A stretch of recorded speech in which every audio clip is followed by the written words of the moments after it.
To the next level. To the next level.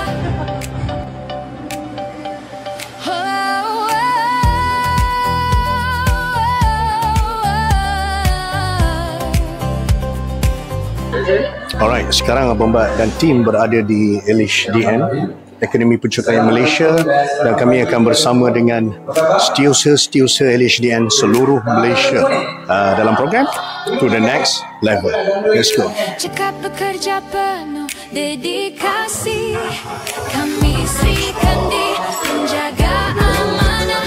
Nadil LHDN melangkah sejarah, lembut menyantun, pantas bekerja, profesional di mana saja. Bismillahirrahmanirrahim. Assalamualaikum warahmatullahi wabarakatuh. Salam sejahtera, salam perjuangan.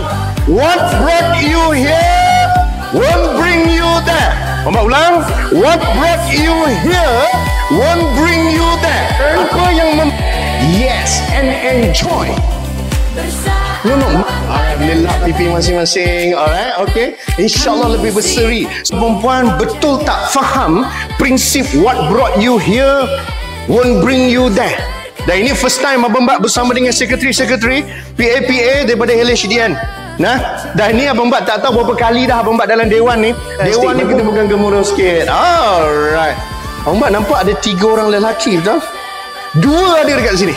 Alright, okay. Lagi kita tengok. Ini kumpulan juara. Dan ini adalah kumpulan naib juara. Boleh? Biarlah sentiasa support orang, kongsi kebahagiaan, celebrate pencapaian orang. Ini adalah ubat kepada hati kita. Sebab hari ni bila kita tengok social media, orang pergi bercuti ke apa, kita akan rasa macam mesti berhutang lah tu. Alright? Kita tengok dia beli kereta, kita rasa macam elah yang ni tata kita pinjam. Macam-macam benda negatif yang keluar daripada kepala kita, betul? Why? Sebab kita tak boleh tengok orang lebih daripada kita. Tapi macam tadi you all yang berjaya tau. Tapi ni ramai tepuk. Dia orang celebrate, dia orang support. Apa yang berlaku? Anda bahagia, betul? Dia orang pun bahagia juga. Kalau tuan-tuan dan perempuan amalkan prinsip ni, tengok orang bahagia je, celebrate. Tengok orang bahagia, make sure orang belakang datang ke depan. Nah, alright? Dan kita nak tengok tadi kumpulan champion duk menang kan? Mungkin kali ni juara yang akan menjadi juara 30 saat dari sekarang. Silakan hanya do your best. Boleh? One more time Abang tanya apa khabar semua, and give your best. Ready semua? Apa khabar semua? Ni hao ma. Siapa sebut hawau tadi? Orang dengar?